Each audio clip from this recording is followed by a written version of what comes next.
Good afternoon, everybody, and welcome to the Israel Brief. I'm Ayelet Marks, freshly back from my vacation in London, and boy, did I miss you guys. But without further ado, let's talk about today's top stories.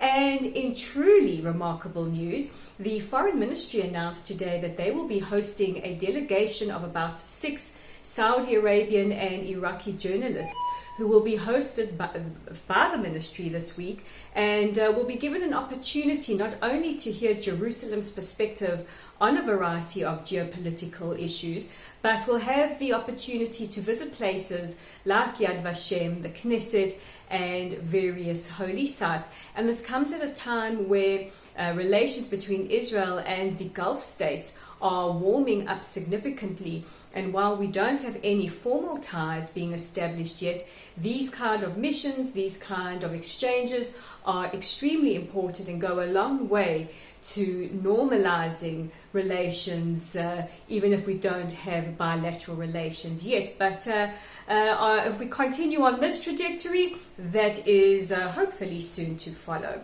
And while we are headed down to the elections on the 17th of September, in a press conference last night, Ayelet Shakes, who is the former Justice Minister and former number 2 of Hayemeni HaChadash, has announced her return to politics and will now head the list for Hayemeni HaChadash, while Naftali Bennett, the former head, will hold position number 2. Last week it was rumored that Shaked was in talks with the far-right Otzma party, but the press conference yesterday dispelling any fears that she might go there. And also rumors last week that if Netanyahu is successful in this election, he could possibly tip Naftali Bennett as our next envoy to the United Nations. So very, very exciting news as we head down to the elections. It's sure to be very, very exciting, maybe even more exciting than the first round in April. And who knows, perhaps during this session, the Hayemeni HaChadash, who did not make the threshold the first time round, may get it the second time round. And our last bit of news takes us to the UK, where Labour Party members, in a poll that was conducted this week, at least 70% have voted that Jeremy Corbyn, the head of the Labour Party, who has made headlines quite significantly over the last year or so for issues of anti-Semitism within the Labour Party and the treatment of Jewish members of Labour Party.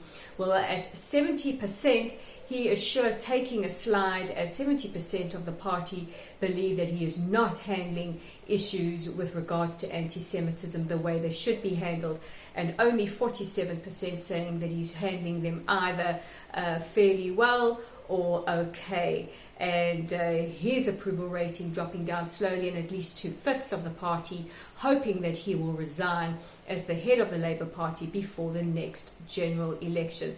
This is quite extraordinary, because if he had spoken to us months ago, there was a real fear that he could possibly be Britain's next Prime Minister, and this would not bode well for relations between Israel and the UK, with a Prime Minister who is vehemently anti-Israel, and we see this in his support of groups like Hamas and Hezbollah. So those are today's major headlines, and if you missed me, you can catch some of my articles on Lay of the Land, but you can also catch a whole variety of new content. We have a series of tributes to South African singer Johnny Clegg, who passed away from pancreatic cancer last week. There are 2 articles up already, and another one soon to follow. And you can also read Stephen Schulman's open letter to the students of the University of Cape Town on their bid to divest from Israel. Also, our Facebook family grows daily, and make sure that you are a part of it too by liking or following us on Facebook. And also, if you're watching this on YouTube, click on the subscribe button below and get your Israel Brief as it happens. So we'll speak again tomorrow. I'm Ayelet Marks with the Israel Brief, and we'll speak tomorrow.